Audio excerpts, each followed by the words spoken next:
আল্লাহু আকবার।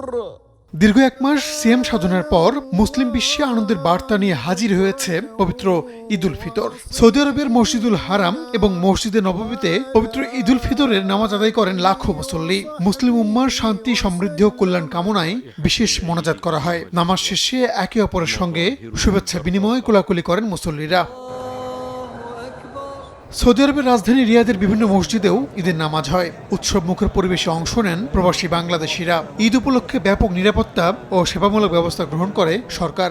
দেশের মানুষজনকে, আত্মীয় স্বজনকে খুব মিস করতেছি, তারপরেও প্রবাসে ঈদ বলে কথা, তাই আমরা আনন্দ ভাগাভাগি করতেছি। ঈদের নামাজ শেষে মোনাজাতে আমরা বিশ্বের মুসলিম উম্মাদের জন্য দোয়া করেছি।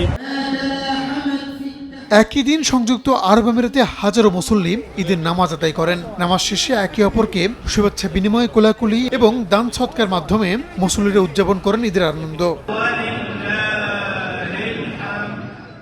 চলমান অস্থির পরিস্থিতির কারণে কুয়েতে এবারের ঈদে নেই আগের মতো উৎসবের আমেজ। এবার ঈদের নামাজ খোলা স্থানে আদায় সম্পূর্ণ নিষিদ্ধ করা হয়। ফলে প্রবাসী সহ সকল মুসল্লিদের ঈদ উদযাপন সীমিত পরিসরেই করতে হয়েছে। পবিত্র আল আকসা মসজিদ বন্ধ থাকায় জেরুজালেমের রাস্তায় ঈদ উল ফিতরের নামাজ আদায় করেন ফিলিস্তিনিরা। যুদ্ধ শুরুর পরই মসজিদটিতে মুসলমানদের প্রবেশ বন্ধ করে দেয় ইসরায়েল। ইসরায়েলি হামলার মুখে লেবাননে হয়েছে ঈদের জামাত। রাজধানী বৈরুত সহ দেশটির বিভিন্ন শহরে নামাজে অংশ নেন হাজারো মুসল্লি।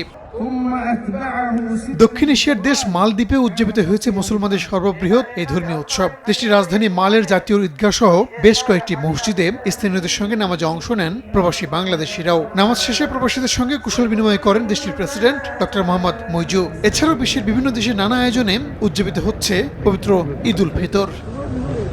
রাহানুল রানা, সময় সংবাদ।